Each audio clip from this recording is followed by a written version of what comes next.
How do you build that community? That might be a question, right? You're worried, if we put forth this effort, how do we actually build a community? How do we get listeners? Are they really going to want to pay attention to us? Here's some ways.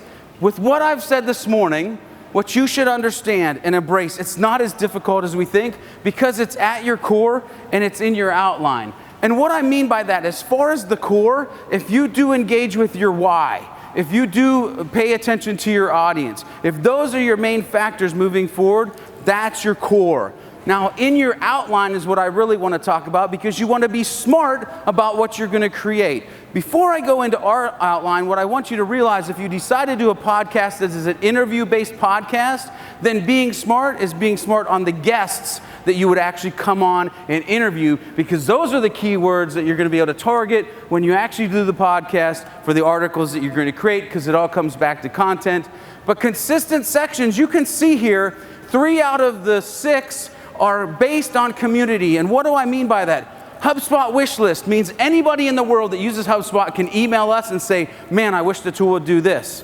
What we can do is collect the mass amount of listeners, point them to a place to vote it up, and then HubSpot goes, oh my gosh, why is all of a sudden there 200 votes for this ideas.hubspot.com thing? Well, I'll tell you why, because the Hubcast mentioned it, and that's what we do for our community. Another one you'll see is tweets of the week. I will tell you right here and now that I will grow a community of listeners 1, 2, 5, 85 tweets at a time. What do I mean by that?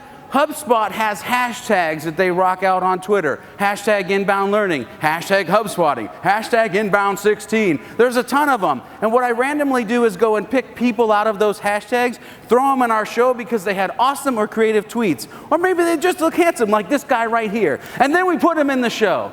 And so they know that they have been put in the show. We mention them, they listen. All of a sudden they become lifelong listeners of the show. They tell their friends about it. And hey, we've got 1 billion people listening. Actually not 1 billion, but about 5,000 a month. When you figure that HubSpot only has 18,000 users, a group of 5,000 is a pretty substantial amount of that community. I'm happy with it.